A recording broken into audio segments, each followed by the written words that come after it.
যারা অভ্যুত্থানে অংশ নিয়েছেন, নেতৃত্ব দিয়েছেন, তাদের হাতে যদি সার্টেন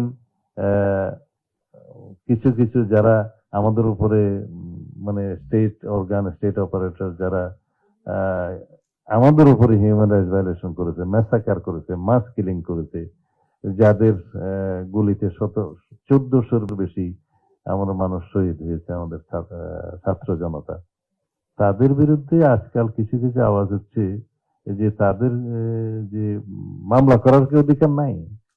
কেন আপনারা ইন্ডেমনিটি দিলেন? কেন জুলাই জাতীয় সনদে একটা দফার মধ্যে তাদেরকে ইন্ডেমনিটি দেয়া হলো? তো এটাকে আপনি হিউম্যান রাইটস ভায়োলেশন ধরবেন? যুদ্ধের ময়দানে যারা আমার বিরুদ্ধে যুদ্ধ করছে তাদের বিরুদ্ধে যদি আমার কোনো কর্মকাণ্ড হিউম্যান রাইটস ভায়োলেশন অন্তর্ভুক্ত হয়, সেটা তো everything is fair in love and war. তো সেই জন্য সেই ইন্ডেমনিটিকে আমরা সমর্থন করেছি।